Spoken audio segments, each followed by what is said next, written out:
Example 2. In a 0.32 molar aqueous solution of sodium sulfate, what are the concentrations of the cation and anion?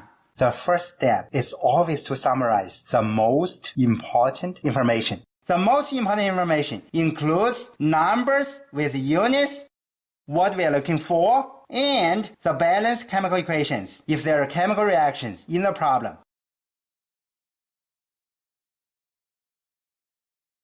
Let me remind you a few things when we summarize the information. First, in this class, the concentrations and the molarities are the same thing. Second, because we are looking for the molarities of different things, therefore, we need to distinguish them by adding the corresponding chemical formulas.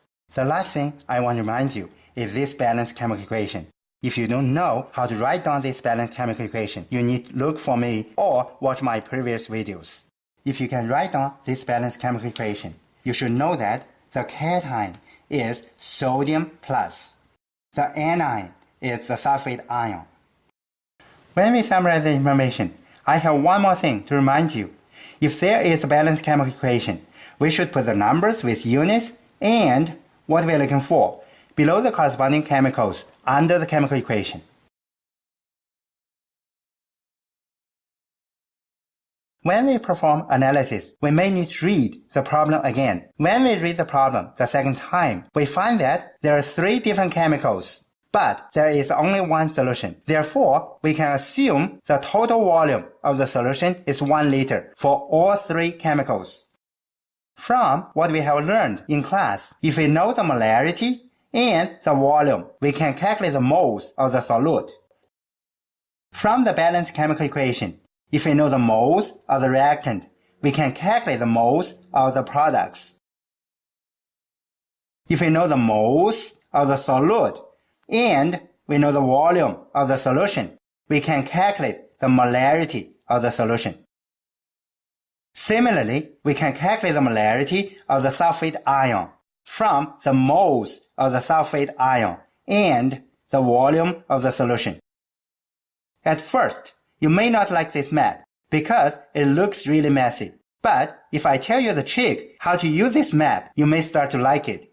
Because this method is very, very powerful. It can solve any problem in this class. Now let me tell you the trick. You always start from a place whenever there's no arrow point to.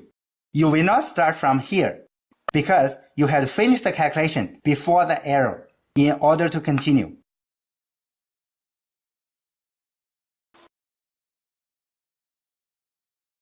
The last step for this method is to work out the details of all steps.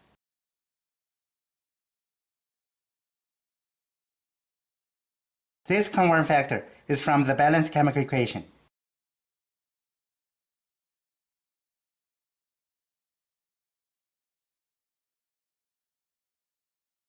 At the end, I want to remind you, this is what I need during an exam or a quiz. You do not need to show me this part.